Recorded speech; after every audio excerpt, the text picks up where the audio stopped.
evening.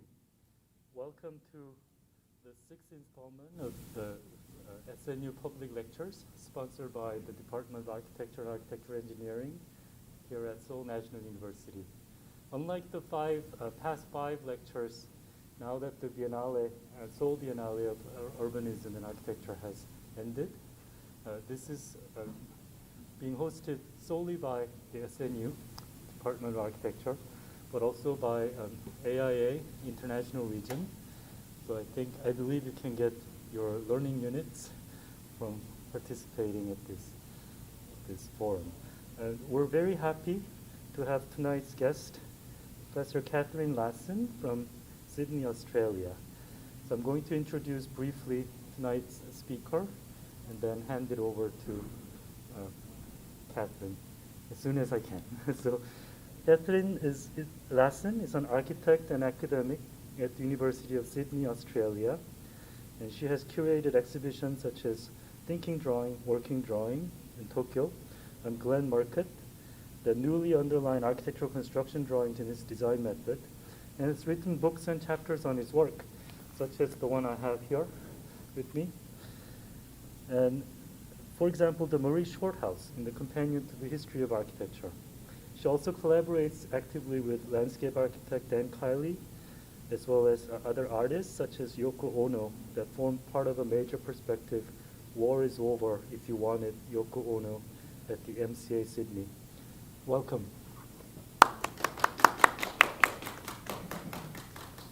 Thank you very much, Charlie. It's lovely to meet you all, and I'd like to extend my sincere thanks to all of you at the Department of Architecture and Architectural Engineering at Seoul National University, the invitation to participate in this series. I can't believe how remarkably well we've managed with our remote capacities to connect our worlds over the last couple of years. And it seems to me we can make all kinds of things possible, but I'm also really looking forward to being able to visit you and vice versa at some point, less virtually. So let's see. Tonight's lecture, I thought might be an interesting context in which to revisit elements of architecture from Australia that are perhaps familiar to an international audience, such as houses by Glenn Murcutt, which you see in an image on the upper right. But together with two figures, Richard Leplastrier, whose home you see on the lower left, and his mentor, the Danish architect Utzon, indicated by the drawing above. Both latter architects have historically been much more reticent with respect to public dissemination of their work, so may not be so familiar.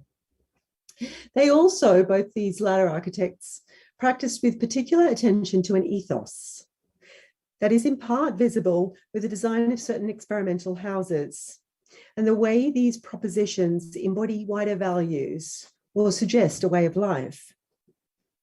Leplastrier is unusually publicity shy and very sensitive to misrepresentation.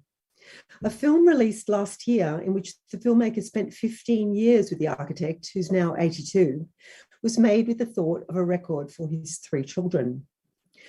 Utzon died in 2008 at the age of 90, but just 10 years after the first book was published that properly examined all the archives in Sydney containing materials to his design for the Sydney Opera House. One of these was the famous drawing that you see on the top left here, also authored by the Spanish architect Rafael Meneo, who worked for Utzon as a young architect. This publication was over 30 years after Utzon left Australia and 25 years after the building was completed and opened in 1973. So let's look at that book. Jan Utzon, The Sydney Opera House by François Fromenot, published in 1998, showed that work as lucid and literate, as well as highly experimental and newly imaginative. Fromenot highlighted the incredible optimism, excited idealism, and sheer architectural intelligence that pervaded the process of developing the early designs. Her book, the front cover of which is shown here, illustrated how in that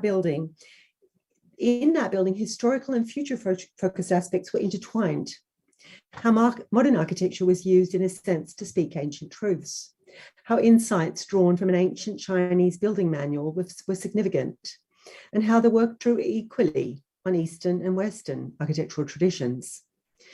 It also helped publicly demonstrate how remarkable the technological and assembly methods of the project were, how functional and performance aspects were highly considered, and that the smallest detail was coherently connected to appearance, assembly modes, and even maintenance conditions.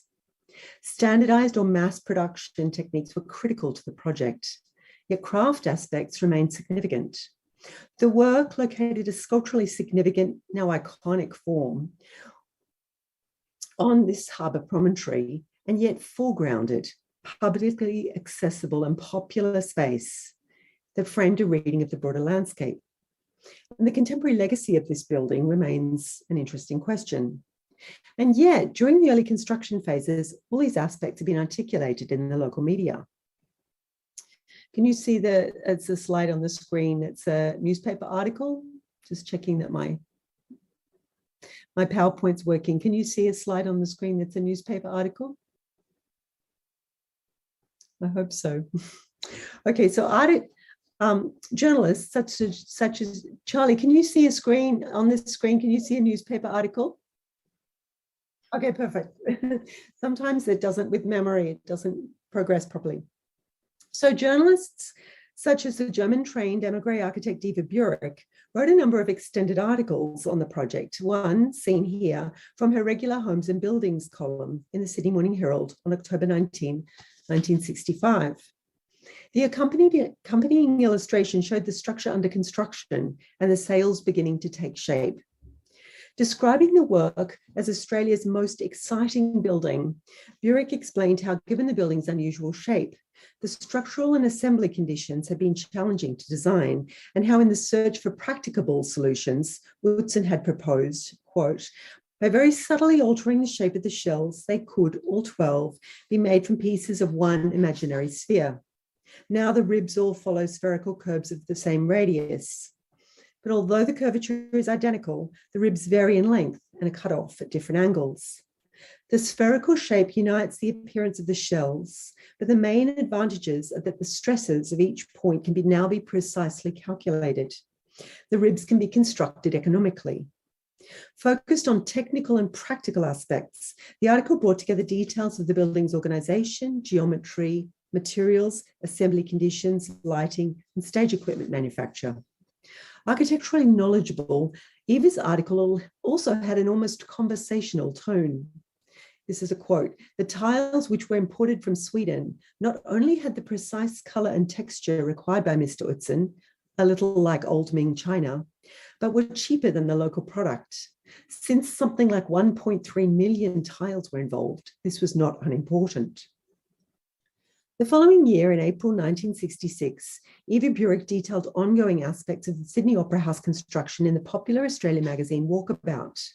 Sydney Opera House, Can You Cost a Dream?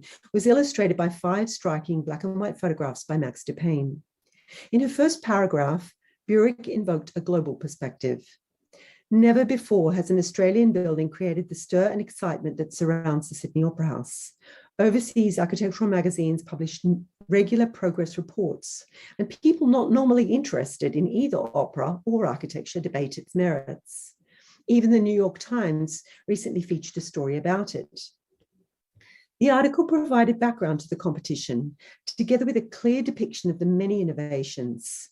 This is a quote, complicated though the Opera House building looks, its plan is one of ingenious simplicity, end quote. Eva outlined in detail the inventive economy of the shell geometry. Quote, imagine that one huge concrete ball was dropped on Bennelong Point and shattered into big bits.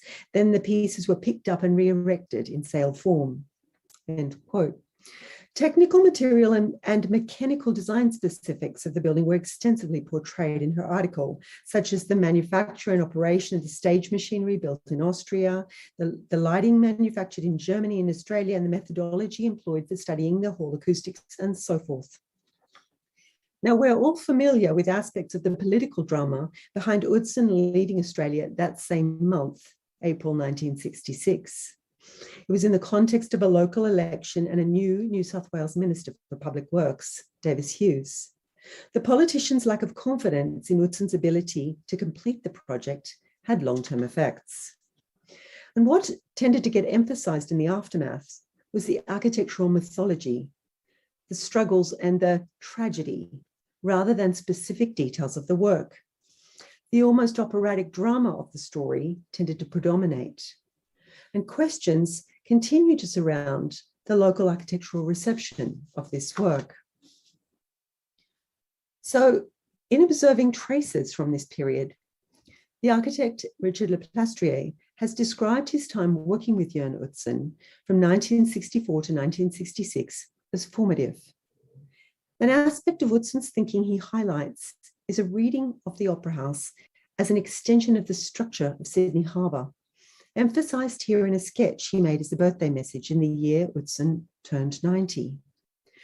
One can read in the organisation, structure, form, and material of the building's base a suggestion of a reformed harbour headland, culturally constructed. You can see in Richard's sketch here, each of these horizontal lines is a headland that's creating the space of Sydney Harbour, and then one of those headlands becomes the Sydney Opera House. Leplastrier sees Sydney Harbour as a distinctive open space with a particular organisation of bays and headlands, an important void rather than an object, something like the opposite of the island of skyscrapers that offers us an urban image of Manhattan.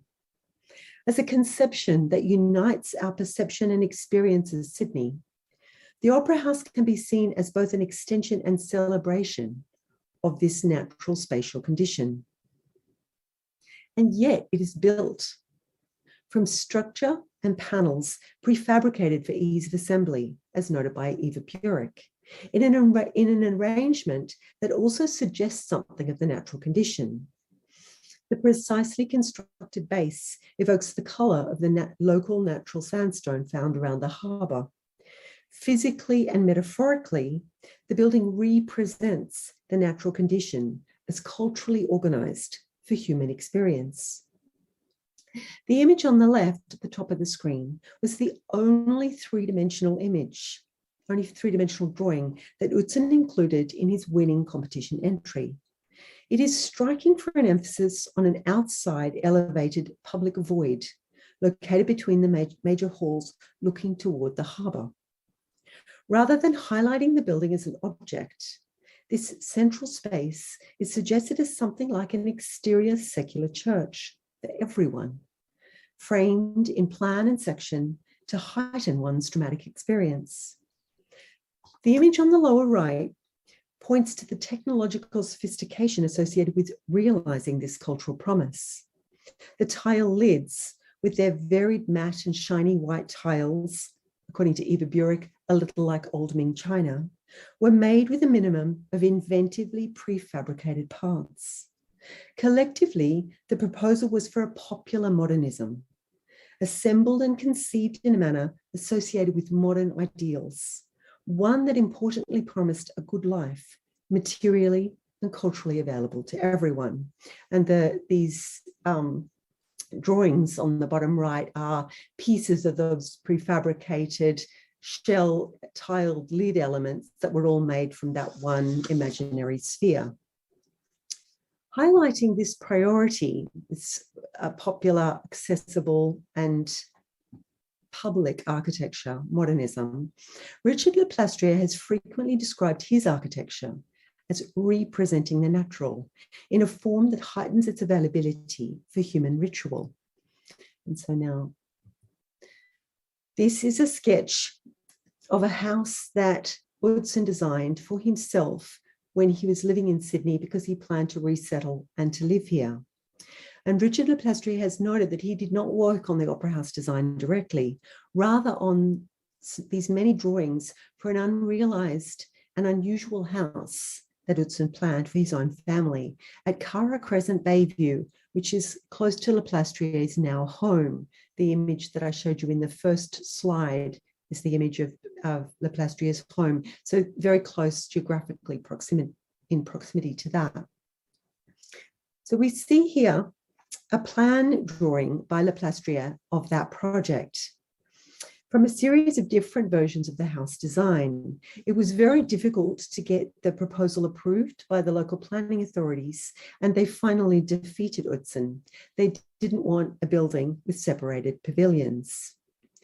So the previous image, that was just a sketch that shows the strategy for this project, these stepped walls and a floating overhead element that echoed the Opera House strategic organization.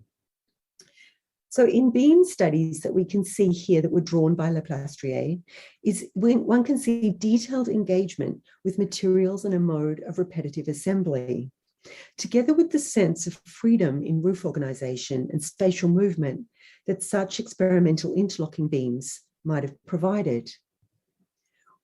And then here we see this is another version of the house. This is the private wing of the Bayview house, the bedrooms, and then the more public pavilion, and then a series of sections and elevations. Walls, courts, stepped floors, and terraces give a consistent and expansive, almost infinite rhythm. You can see this stepped to the character of the internal space in this dwelling. This Bayview house comprised in almost every version a stepped earthwork of supporting walls and a modular long span roof assembled out of interlocking bent plywood beams, the technological potential of which still remains unrealized. Of this potential, Utzon wrote, "The roof can be hanging above, it can be spanning across or jumping over you in one big leap or many small ones. The problem is to master the waterproofing, the structural elements, and the heat insulation in one mass-produced element, which in combination with itself and repeated can give various roof forms, a nice problem to be solved." We can see in the images shown of the roof beam prototypes on the right that the development of these elements was well advanced, made in the factory where experiments for the laminated structural plywood elements for the Opera House were being developed in sheets, plywood sheets up to 50 feet long, at that time claimed in the local press as the largest in the world. The shape and the character of the site were determined by extending its domain through outriding walls. And you can see here in this section, so you've got plan and two sections, elevations, or this is an elevation, this is a section. And you can see this stepping of the platform and the wall elements is located in a kind of slipped and almost free way from the way the roof beam elements are organized. So this increased this habitable territory within the landscape rather than merely accommodating the required area and volume of a freestanding object. So you've got things like this court spaces, but then elements like the roof being separated from the wall. So the elements are all a little bit surrounded by air. So the Cara Crescent house was rendered as though it was almost a kind of mirage on the horizon, an experimental enclosure that announced itself largely through the undulating profile of its folded roof. So now what I want to do is jump from the 1960s to the present and to look now at a house that was designed by Leplastrier, in which one can trace elements of Utzon's thinking from this proposed Bayview home.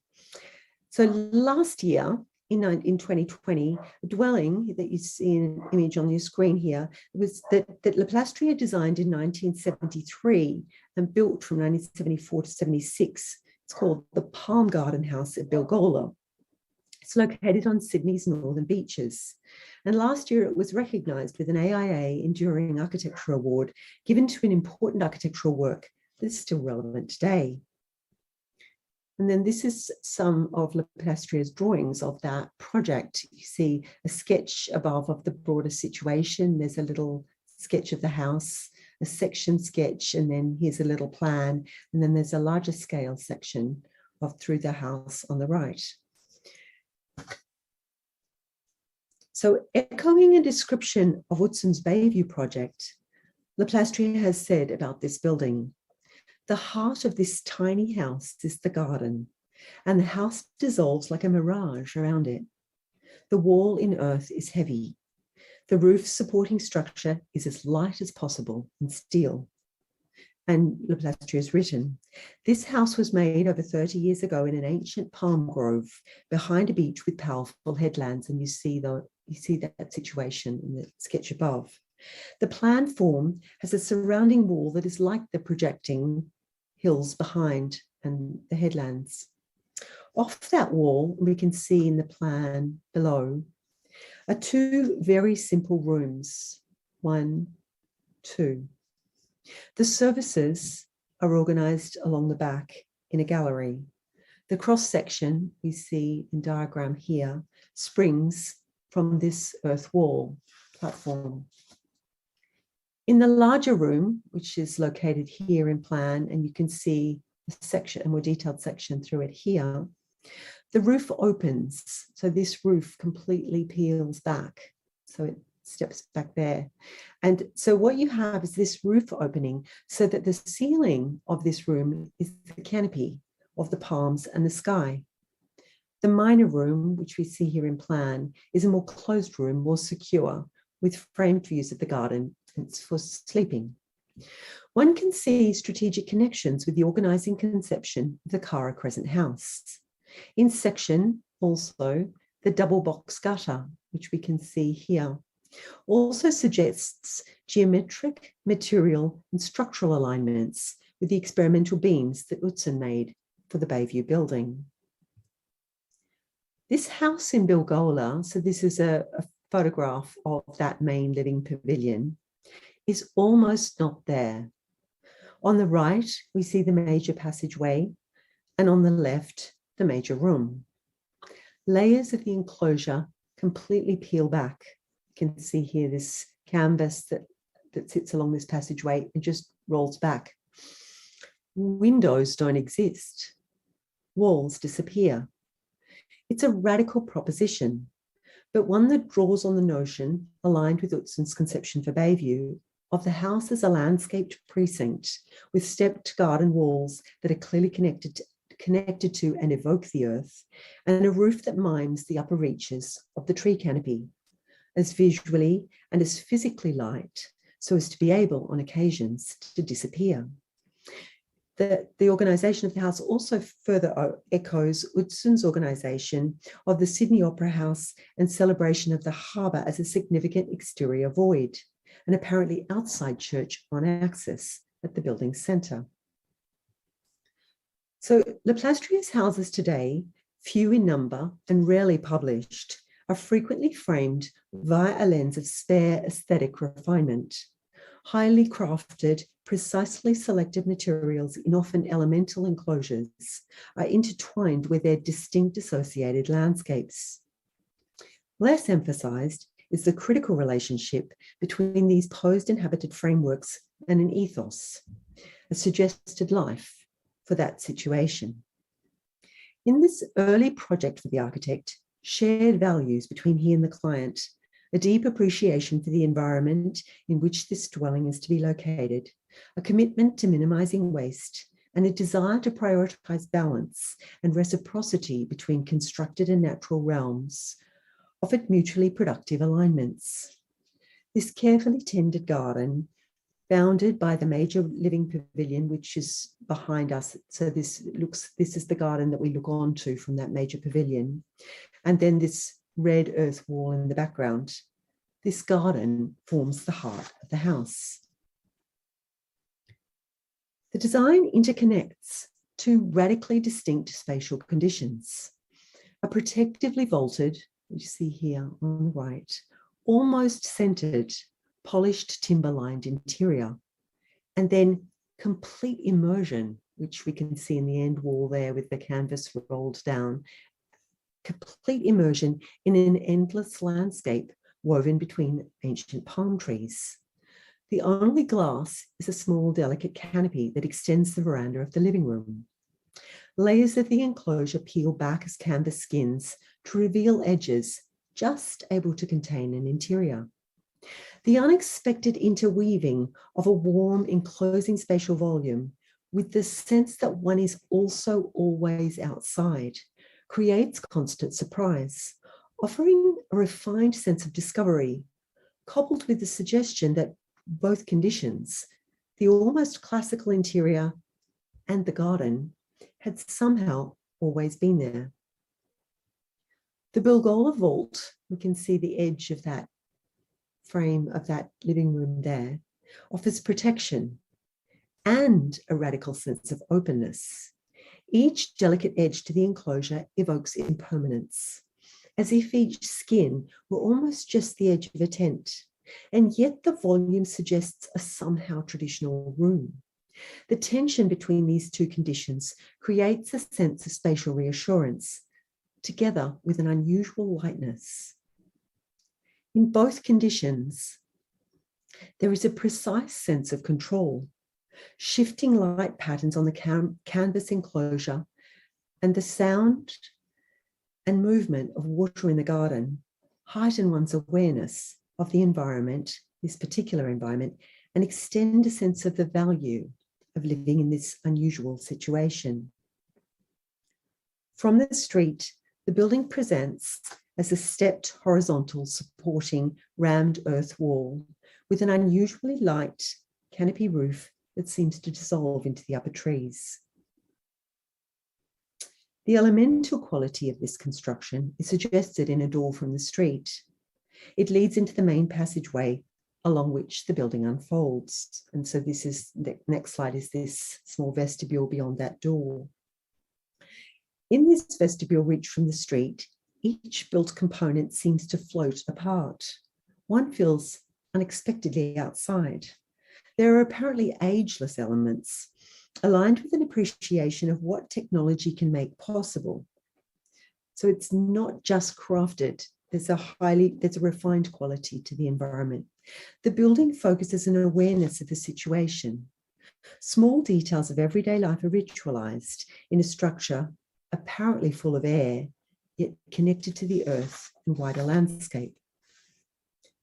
This very small house, that the main largest living pavilion is only 3 meters wide, frames an intimate environment that offers a sense of also endless spatial extension. There's luxury here, coupled with a sense of how little one needs. It sits somehow between the archaic and the everyday. The building is ceremonial, like we have this long passageway that ends looking into the garden. And yet it almost disappears into this palm forest. And so to summarize, the more celebrated Australian architect, Glenn Murcutt, has acknowledged Leplastrier, who is a close friend and colleague, as important in the development of his own architectural thinking. Murcutt has said about this building, the Bilgola House is probably one of this country's finest works of any architect. And the two friends taught together at Sydney University during this period of the house's construction in the 1970s. So, as a Pritzker Prize recipient, Murcutt is Australia's most well-known architect. His finely wrought horizontal floating volumes in remarkable landscapes, typically, are seen internationally as almost emblematic of modern architecture in this country. The Murray Shorthouse at Kempsey, seen here, is a 6-hour car journey north from Sydney through towns and state forests. It's an unexpectedly refined and abstracted double pavilion that floats above a grassy floodplain and surveys a lyrical landscape. Under a protective roof of apparently immaterial sheet steel, the repetitive horizontal structure mimes surrounding weathered wood fences. Alison Smithson apparently described Murcutt as the timber and tin Mesian, and this work offers an illustration. Both centered enclosure and spatial extension associated with mechanical extrusion. The building is an abstract and original reconception of familiar elements such as the pitched roof and entrance porch in local building materials and techniques. It occupies an important position within the pursuit and evolution of modernist architecture in Australia. Designed just after the Bilgola House in 1974-75, the home was then later purchased by Murcutt in 1980. At that time, already the recipient of several distinguished architectural awards, it is now viewed as critical in the evolution of his work. Required for this building was a modest, efficient, economical building as a permanent residence for the original client and her family. And two particular client directives were critical to the construction: to use previously stockpiled local wood and to allow for the potential relocation of the building to a new site. Murcutt broadly drew on farm shed construction techniques and local building expertise to develop an expressed post and timber structure in a component-based system that could be pulled apart and reassembled. Invested in the repetitive organisation was the further potential for modular adaptation. The proposed house was a double elevated volume as a repeated pitched roof shed. And just have a quick look at the plan. Disarmingly simple. The plan was two parallel, almost identical, rotated and slipped pavilions, one for sleeping, the other for living. 6 10-foot structural timber bays, the last two treated as an open entry porch, formed each wing. And between the two, which we see here, an implied external corridor linked the porches, we see here, and accommodated rainwater collection via an oversized valley gutter and double downpipes at each end. So you can see the pitched roof on either one of these volumes, and there's this substantial valley gutter with these doubled downpipes. Rendering the wings spatially discrete, this space also provided thresholds, articulating each entrance from the adjacent pavilion. Murcutt located the building between two large bodies of water, and so each open end had a distinctive outlook. Repetition as a mechanism was used throughout the building and extended to the internal organisation, where in each pavilion, small service elements are grouped as a minor cluster of economical units.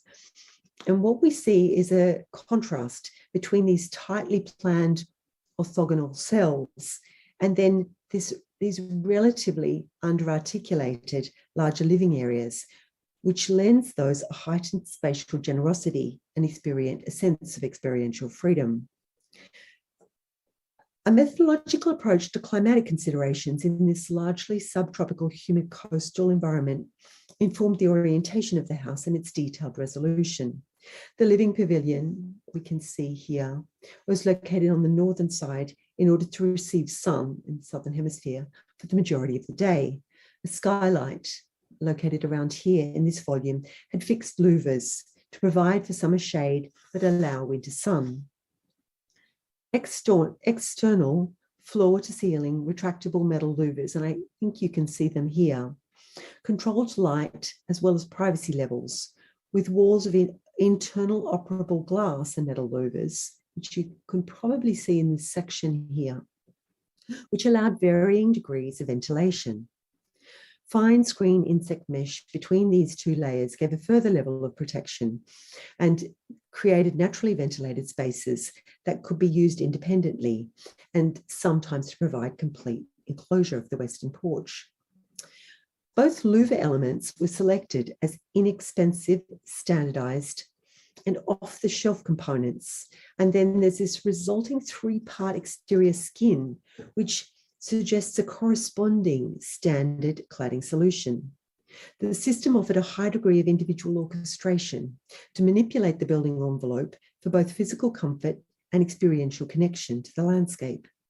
And climatic performance also informed the details of the double-pitched corrugated metal roof, this overlapping slot that's created with the doubled skins of the metal creates a void on one side of the roof, so that when the wind, you create this aerofoil effect. So when the wind goes over on the leeward side, you get air stuck, drawn into this roof cavity that allows the roof to be constructed and just of a metal skin and comfortable in summer without excessive insulation. So doubling the layers gave a sense of immateriality to these edges and presented the roof as continuous and as strikingly delicate, its lack of apparent mass made plausible by this natural ventilation. The repetition and shadowed slot reinforced the horizontality of the building, and then the roof is rendered as an abstract planar delicate sheet, which powerfully lightens the expected weight of a traditional pitched volume. We get a sense of a suspended machine in a garden, and that the design was a clear registration of its immediate environmental conditions. 3 substantial monographs on the architect, varied in style and emphases, consistently referred to this project as a key moment in the development of his practice. Beck and Cooper, who are based in Melbourne, describe this as the beginnings of the mature Murcutt. He's relinquishing Mies and establishing his own aesthetic hallmarks, although still incorporating many references. They say this is certainly a laboratory building. Others note that the Kempsey House is, if not a manifesto, a seminal work that explains and significantly shapes Murcutt's later development. All 3 monographs identify the personal significance of the work, an observation that's underpinned by Murcutt's later acquisition of the farmhouse and his subsequent architectural adjustment and clarification. Appreciation of the Kempsey farmhouse is united by the extent to which the presence of Mies is present but less insistent than his earlier projects, and yet found on a regional farm in a taut and convincing response to the circumstances of realisation. Of recurrent critical interest is the perceived absorption of earlier modernist mastery, but reinvigorated in an acclimatised, attentive, vernacular translation.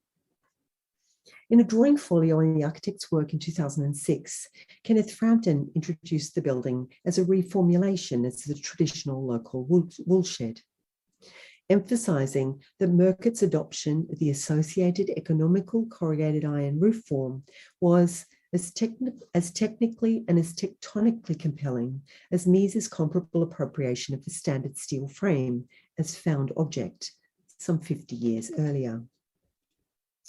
So that's the critical conversation that's typically emphasised with respect to the Kempsey farmhouse, but less discussed is the relationship between this building and Leplastrier's earlier house at Bilgola. There are interesting parallels in the repeated vaulted roof forms, in the linear programmatic organisation, in the abstracted conception of the curved roof as a repeated fine metal skin, in the ritualised treatment of the doubled box gutter, and then in both spaces under that oversized valley gutter, you get a circulation spine that's a similar height and a similar width and height, so a similarly proportioned space, and it's similarly employed as a circulation spine for the residents. Unusual at the time, each of the houses is also conceived as an extended, inhabited, just enclosed veranda. Further, the fusion of a horizontally oriented space that frames continued extension out into the landscape is combined in both dwellings with the parallel framing of a timber-lined, more centered interior room.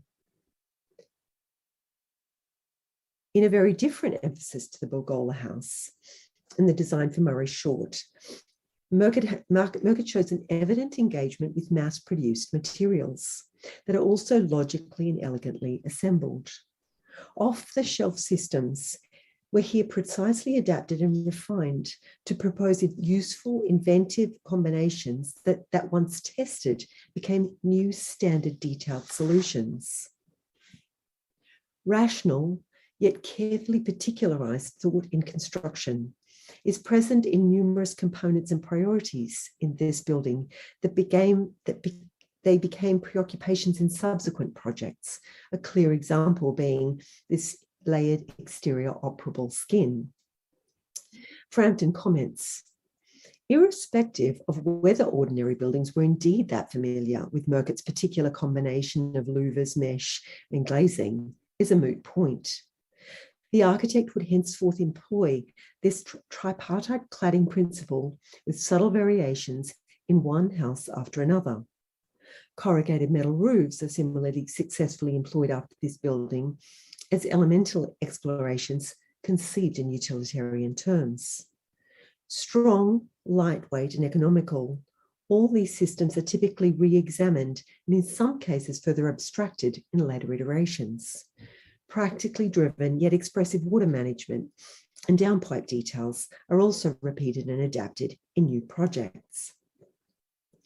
So comparing the earlier and later plans, it suggests an almost magical ease with which this systematic built machine was extended, and yet many essential relationships were reconceived. In the new configuration, we get a new bedroom placed on this wing, and then on this wing, this veranda was simply unbolted and moved to the new location, and inserted into it is a new living room. So you get a different wing arrangement rather than living or public, private, living, sleeping. You now get one house for the children, one house for the adults, and one house for the children. And you get a new centre whereby these two living rooms are reached in close relationship to each other. So you get this, you get a reconfiguration of the building, but a more clear articulation of Murcutt's architectural priorities. Then in the first house, these conspicuously thick external doors read as these pivoting wood walls. So here, these doors, which allow the veranda spaces, the porches, to reach the interior spaces, these walls are kept in the new configuration of the house. And they're made by off-the-shelf cladding. And you can see them here. So they're made by this standard wall system, but you get a familiar timber frame used to make doors that read as dematerialized or defamiliarized, abstracted pieces of wall. There's strangely physical edges to the spaces, and the presence of these elements gets intensified in the alterations. So this is an image on the right showing the connection between the two living rooms. So these unusually thick, apparently exterior doors at the core of the house create an abstract yet uncanny material presence. The colour and specificity of these predominantly lined timber interiors is experienced in the physical and visual weight of these doors. And then it's in interesting and perhaps productive tension with the mechanical quality that's present in most of the building's exterior skin. An inventive combination of layers, the apparently extruded wall system, is striking to the extent to which these elements are largely composed of air. Movable blades of glass and fine metal provide a thickened zone of operability to individuate the degree to which one can experience particular atmospheric effects, whether breezes, light, or transparency. These floating sheet-like elements are plausible partly because of the natural climatic effects have been engaged to maintain personal comfort. In the vertical plane, sheltered warmth or cooling can occur without added wall weight. The movement, temperature, and presence of air are all part of this screen system, with the barest amount of material employed to articulate a subtle, precise separation.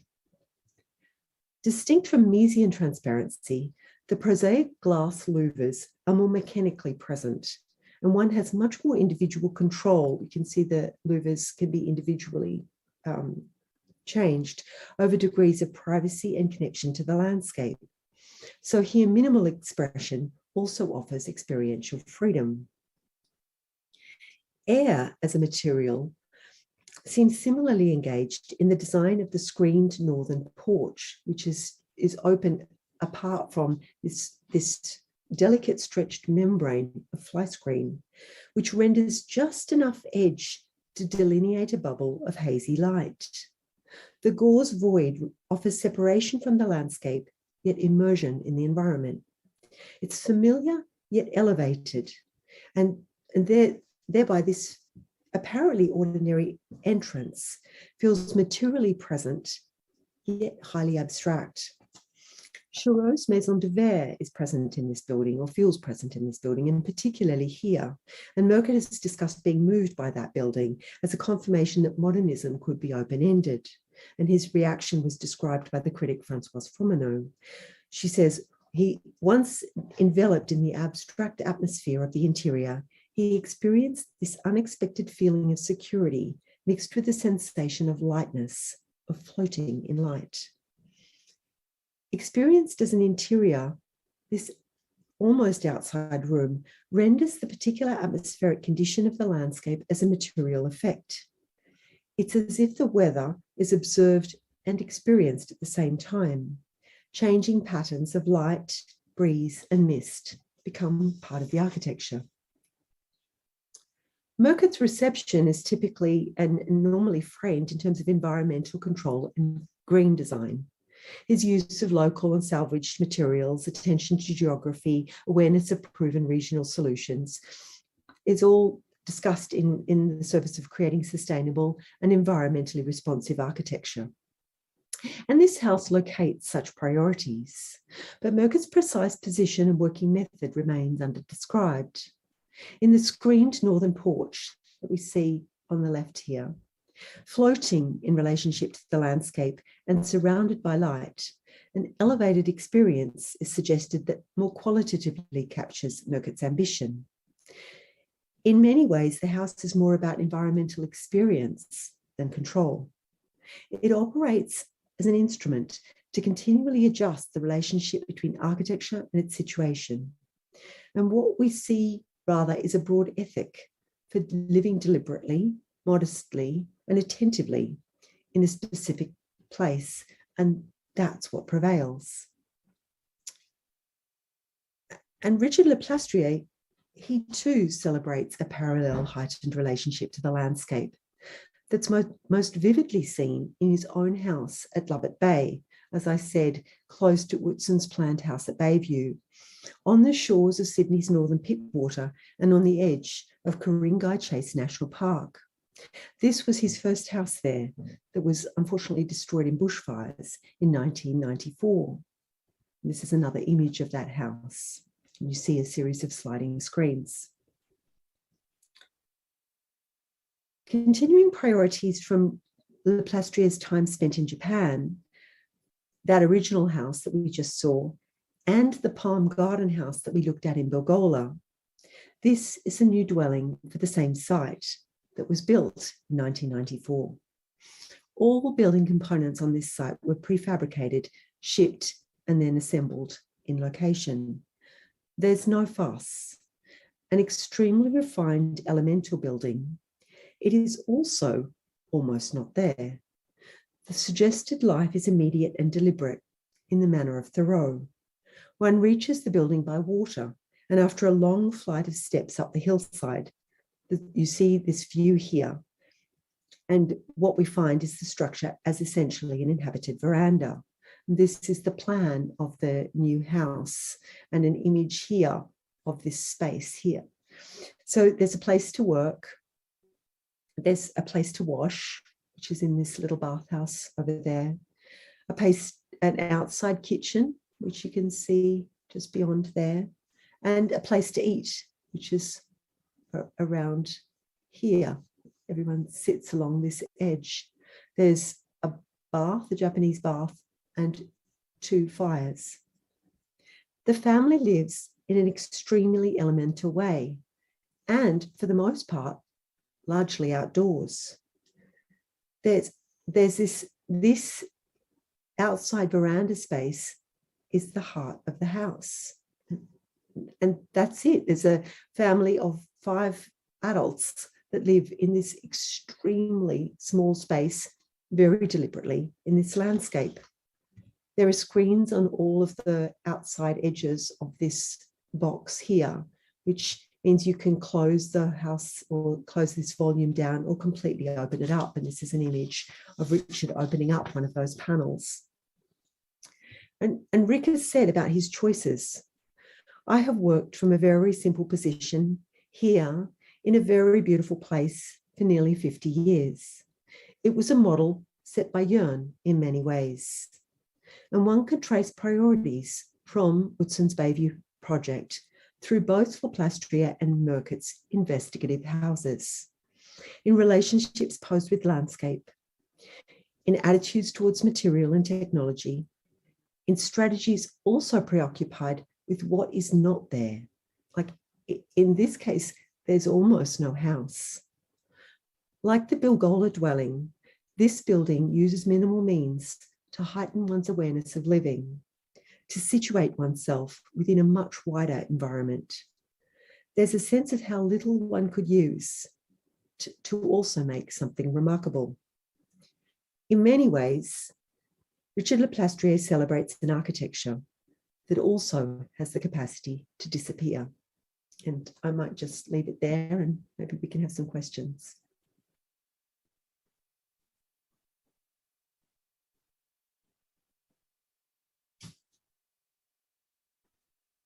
Thank you so much for quite a treat of incredible images, incredible drawings, and it's very nice to have a context around all of this.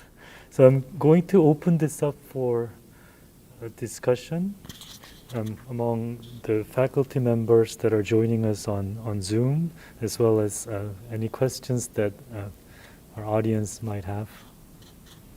Sure.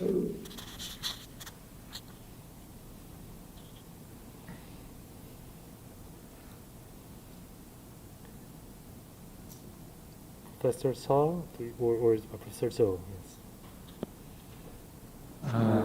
최 교수님이 좀 통역해 주시겠어요? 네. 마지막에 그 capacity of disappear라고 말씀하신 것 같은데 제가 제대로 들었나 모르겠네요. What you said toward the end about the capacity of these architectures to disappear into the landscape. 그 부분에 대해서 다시 조금만 더 부연 설명을 좀 들었으면 좋겠거든요. 이게 이제 기능적이나 어떤 환경적인 성능에서 그런 건지 아니면은 이 조형이라든지 구축적인 면에서도 그런 건지 어느 쪽에 더 그 초점을 두고 계신 건지. Whether you can elaborate on this observation that these buildings seem to disappear into the landscape or nature, whether that is in a performative sense, in terms of its sustainable aspects, or is it an aesthetic feature, or is it more of a sort of an atmospheric feature? I suppose there are many aspects to it. So say in the Bilgola house or in this little structure here, the walls can literally, like the wall becomes part of the roof. So suddenly you don't see the wall anymore. So there's a literal dimension to it.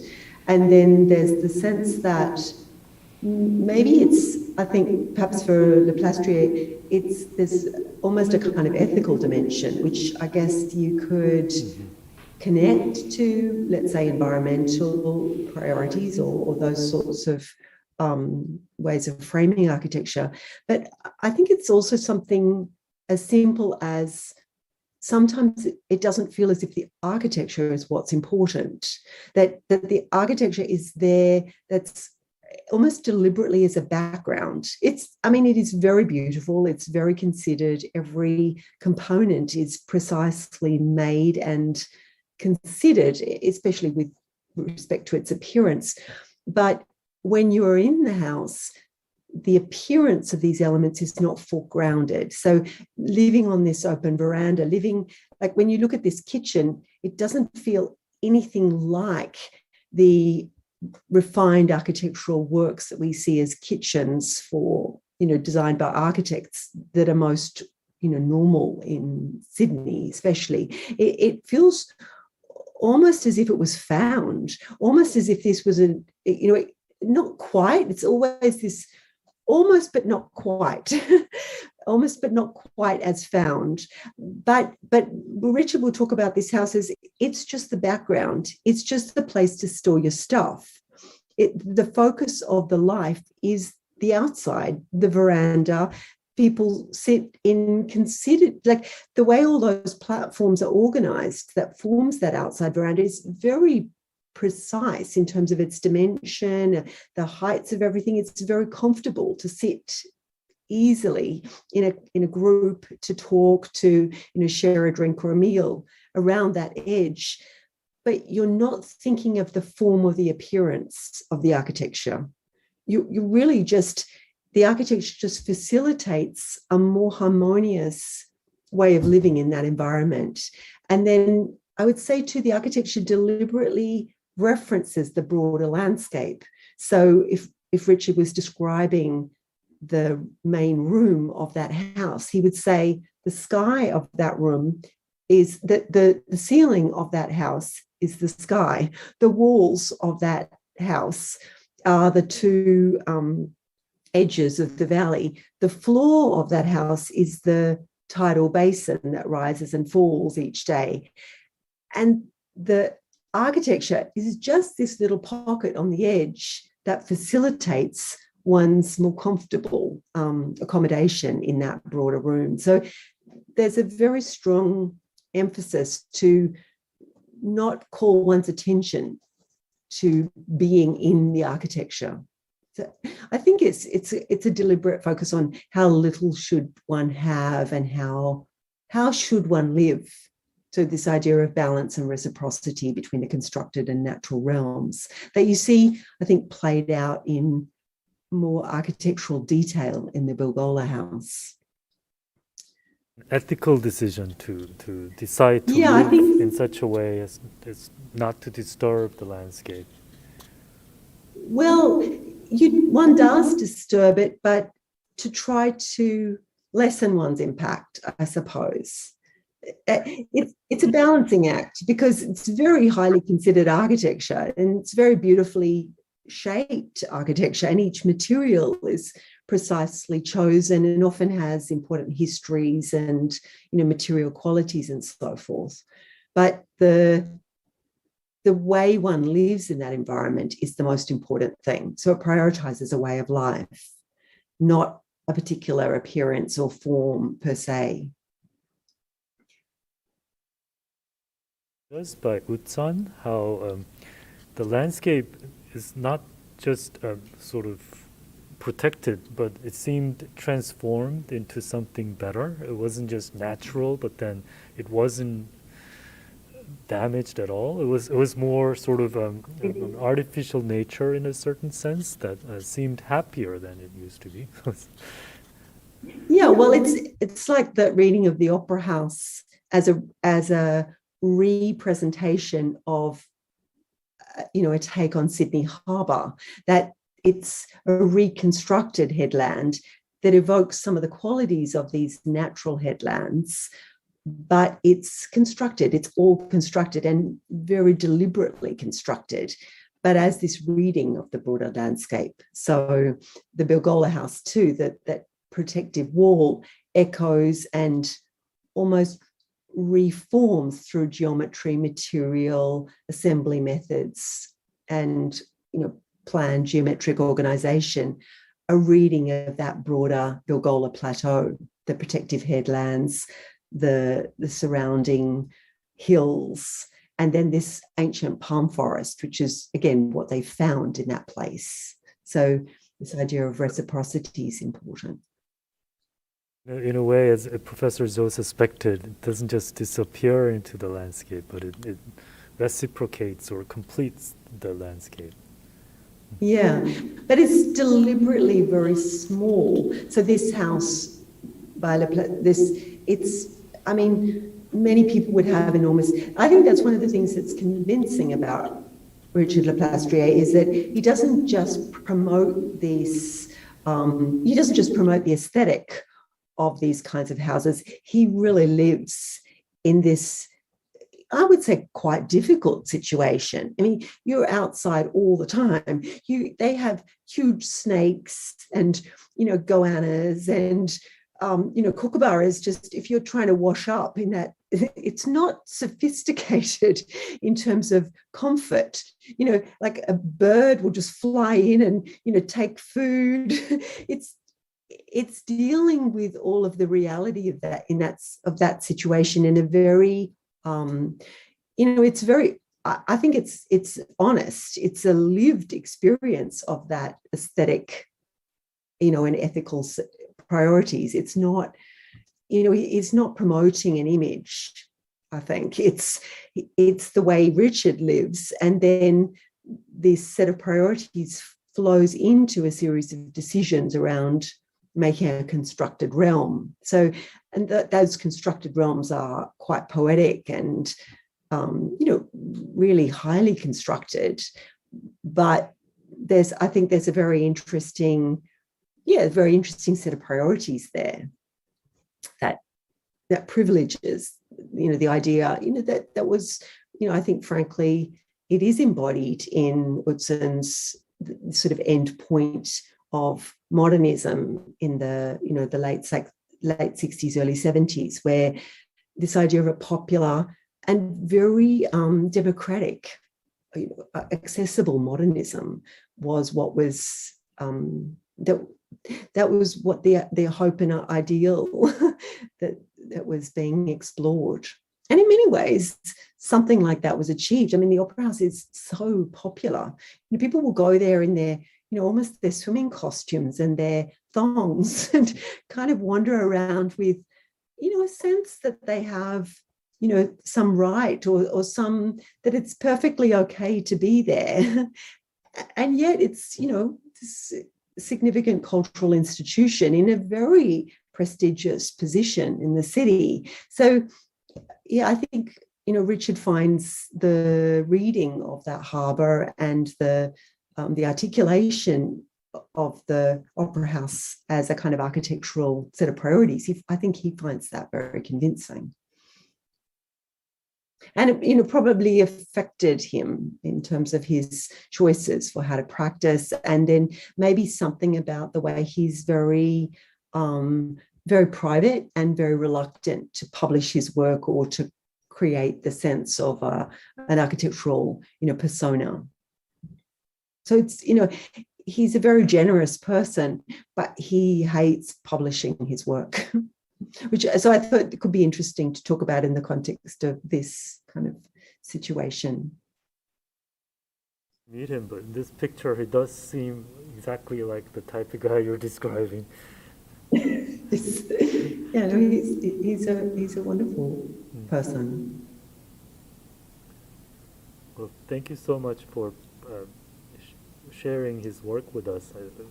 As you said, it's very hard to see images of his project, so it's been quite I think there are also very interesting connections to Murcutt's work, and yet Murcutt is known so, Murcutt is known so well. So I thought it might be interesting to show some of those connections, because, I mean, if you speak to Murcutt, he'll acknowledge the debt to Leplastrier, but it's not something that tends to get discussed publicly, precisely because Leplastrier is so reluctant to publish.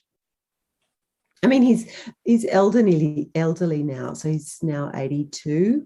So yeah, I think that's why he's somehow changing his position just slightly. Just thinking. 최 교수님, 네. 하나 더 여쭤보고 싶은 게, 네. 그러니까 이제 이게 사실은 모던 아키텍처잖아요. 1970년대, 60년대 이때쯤이고, 이제 현대 기술로 좀 지어진 것 같은데, 우리나라 전통 건축하고 비해 보면 이제 우리나라도 목조 건축이잖아요. 조선 시대 때 이제 산속에 지은 것들 보면 이렇게 굉장히 루스한 어떤 인클로저로 돼 있고 열었다 닫혔다 하는 이런 것들도 있고 한데, 우리나라 건 되게 무겁잖아요. 이제 heavy timber construction으로 돼 있고, 이제 이거는 steel construction도 쓰고 이제 좀 모던 기술이 들어가서 굉장히 이렇게 얇게 돼 있고, 이제 이렇게 돼 있는 것들 약간 아웃도어에 있는 것 같이 그런 느낌이 드는데, 제가 궁금한 거는 이제 우리나라 거는 그런 쭉 전통이 있다가 지금 없어졌잖아요. 근데 이거는 그 호주에는 이런 것들이 그 전에 있었는지, 이런 형식의 어떤 그 트래디셔널 아키텍처라든지 그 여기 사는 원주민들의 아키텍처를 저는 원주민들의 이런 기술이 없었기 때문에 조금 더 부유하고 굉장히 헤비하고 뭐 그런 것들이 아니었을까 뭐 그런 생각이 좀 들어서 그런 것들은 어떤지 한번 여쭤봐 주실래요? 같아요. So he's just noticing along the tradition of modernism, these buildings take a certain position in a tectonic sense, and he did notice this aspect of timber construction, and thinking about the Korean traditional architecture and how the way we use timber is mostly about heavy timber construction, is large members of wood, but what we saw tonight were very delicate and light treatment of wood, and whether that has any connection or ties to the traditional vernacular architecture in Australia, maybe the Aboriginal architecture in Australia had this type of construction methodology that these architects are borrowing from. Yeah, that's a really interesting question. I think I would probably distinguish Leplastrier and Murcutt in terms of their use of timber, that in Murcutt's work, you see a very deliberate embrace of traditional and inexpensive and kind of easily reproduced, in a sense, modes of timber construction. So in the Kempsey farmhouse, it was all made out of found timber, and the idea was that it would be, not exactly standardized, but something that was very economical, something that could easily be made with not sophisticated building techniques. So and so that timber, the timber in that house looks heavy, partly because it's just kind of regular kind of farm shed construction. But in Leplastrier's houses, Leplastrier is maybe relevant to mention that Leplastrier was he was a celebrated sailor, yachtsman, and he designed and raced moth yachts. In fact, I think he was an Olympic champion for Australia. He designed and raced these yachts. And so he knows all these species of timber very, very well. And then so he's interested, as per yacht design, how you could get, the design of a mast of especially these small racing yachts that he designed and built, the mast is as light as possible, as strong as possible. It's almost just about to break. You're trying to optimize this relationship between strength, lightness, and performance constantly. So Leplastrier is very interested in using things almost to their breaking point, in this sense of it. I think it's sometimes it's a principle and sometimes it's real, but it's about using as little as you possibly can. So he knows these species of timber really well, and will use sometimes very precious rainforest timbers, so in some structures located in Tasmania, but then builds them in a way so that the timber, which is very old, very strong, and then makes it very fine, but so that it can all be bolted and taken apart and then reused, so that it has this, potential for further life. So I think that the two of them embrace maybe something like the specificity of timber, that depending on what you're trying, what's the kind of set of parameters that particular situation is calling for, they'll look for often indigenous Australian timber species in order to address the specific conditions that the building, is calling for. So in this case, the house at Lovett Bay, a lot of that is plywood made because the access to the house is so difficult. It's so you can only get there by water and no cranes and these sorts of things. So they had to bring all these pieces in and then reassemble them on the site. So these prefabricated components, and the plywood is light, strong, and then, functions, in a resilient way to the weather. So, yeah, I would say probably neither of them favors any particular timber per se. There's always this, kind of adjustment. But Leplastrier also spent a lot of time in Japan, and you can see echoes of some of the spatial traditions and use and reuse of timber. I don't know a lot about the traditions of building or making in Japanese architecture, but that's a component that's really also strongly influenced his thinking. So sometimes he'll use really thick elements and sometimes really fine. It seems to just depend. I hope that answers your question, Ningman. 하나 더 물어보고 싶은 게 있는데, 지금 본 거는 그냥 저는 차이점이 이제 이 건축들 이전에 있던 이제 오스트레일리안 좀 더 오래된 그 주거 건축들이 이렇게, 제 생각에는 한국은 이제 굉장히 헤비한 루프가 있잖아요. 세라믹 타일로 돼가지고 그걸 받치고 꽉 눌러야 되는데, 여기는 지금 이제 코루게이티드 틴 루프를 썼잖아요. 두 명 다. 그 전에는 어떤 걸로 썼는지 알고 싶고, 이제 그런 것들이 이제 굉장히 큰 차이점을 만드는 것처럼 저는 조금 느껴지거든요. 그때도 굉장히 그 원주민들도 굉장히 루프를 가볍게 해가지고, 루프부터 가벼우니까 이제 굉장히 다 가벼워지는 것 같은데, 그게 이제 인클로즈 베란다까지 다 오는 것 같은데. 네. We're still exploring this possibility that maybe the vernacular architecture in Australia had this lightness because of the initial choice of using a very light material for the roof. Here, the Asian architecture tends to use very heavy, big roof, and then support those big roof structures with heavy timber.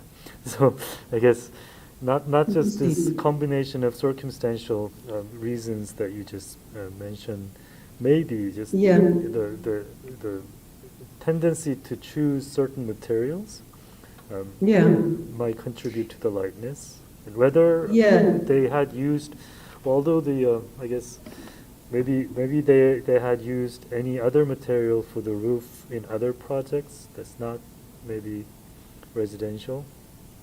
Yeah, it's interesting because Leplastrier is interested in both this sense of the roof as an enclosing volume, and particularly one with substantial eaves.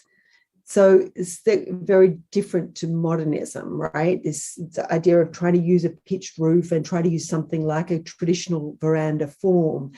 But then, in a way, it seems to me he uses the hierarchy that Utzon develops between this kind of extremely grounded base, and then no matter what the upper portion is made out of, there's an investment in that feeling more like a cloud or the sky or something that is in tension. So the base is trying to get lower, and then this upper portion is almost trying to be like a cloud or something that's floating. So say with the way that the tiles articulate the vaulted structure of the Sydney Opera House, they're these very powerful concrete beams, essentially, these pre-stressed, prefabricated components that build these, it's like vaults out of these concrete beams. So if you just showed the material of the Opera House shell construction, it would look extremely heavy. But then the articulation of it through these surface tiles and then the patterning and geometric priorities that are elaborated through those tile patterns make the overarching effect of something seeming to float. And I think there's that kind of visual hierarchy that Leplastrier, seems to me, if you look through any of his projects, you see that kind of grounded base condition, and then this roof that is not just light, like in the Bilgola house. I can maybe go back. The way that the Bilgola house opens up, it's really like there's nothing there. It's astonishing when you're there because, as I said, it is quite small. So, yeah, so that this skin here, it really feels just like paper or something. It's so light. So it's then kind of interesting that it's lined with this timber that makes the space feel more classical and more protective. But then the articulation of the spatial volume is as if the whole thing is just this incredibly fine skin.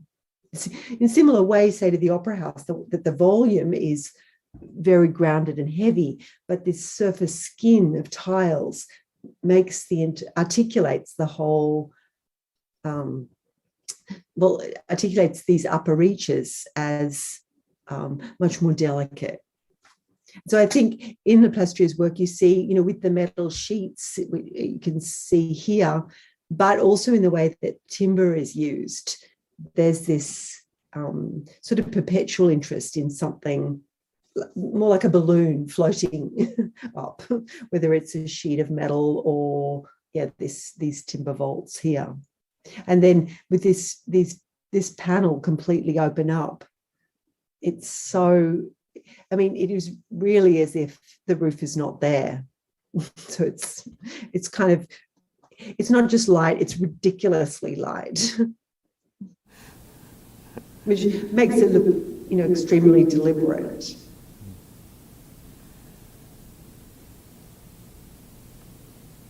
Is that an answer to your question, Hangman? Not really. 어느 정도는 알 것 같고요. 네, 제가 나중에 조금 더 찾아봐야 될 것 같아요. 그 traditional Australian traditional architecture에 대해서는.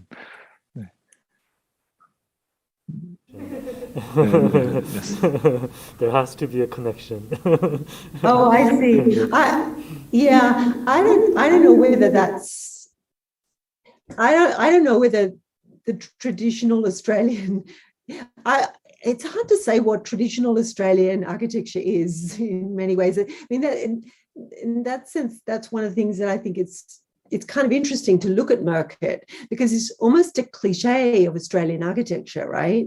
And so then I think what happens with the cliche is that people don't look closely at it. So I think it's somehow kind of interesting to look a little bit more precisely at what's going on, and then see the ways in which it feels like it's appropriating, let's say, vernacular construction, and in the ways in which it's very deliberately building on, say, the tradition established by Mies. Like there are early Murcutt projects that just feel completely like the Farnsworth House. Like he's just trying to build the Farnsworth House in Australia. So, and the other thing that's kind of important maybe or interesting is that there's always somehow a global perspective in these conversations, and that Murcutt is nearly always seen through this kind of international lens as this makes Australian architecture. And I don't know, personally, I feel slightly uncomfortable talking about what is Australian architecture, because I think, well, it's a big place and there's lots of different work. and Murcutt's just one architect. But so that's why I thought it's maybe interesting to go through the lens of Murcutt and then say, well, if you look at Leplastrier's works, that there are many important and even explicit overlaps between the two architects. And yet there are, quite interesting distinctions between their priorities as well. And then that's just, two architects that make pavilions in beautiful landscapes, which is another cliche about Australia. So it's a big, long conversation. Yes, on that note, we should wrap up tonight's program. Sure. And let you go. I think it's getting late in Sydney. So thank you once again for this fantastic evening. I've learned so much. Thank you very much for inviting me. It's lovely Thank you to so meet much. you.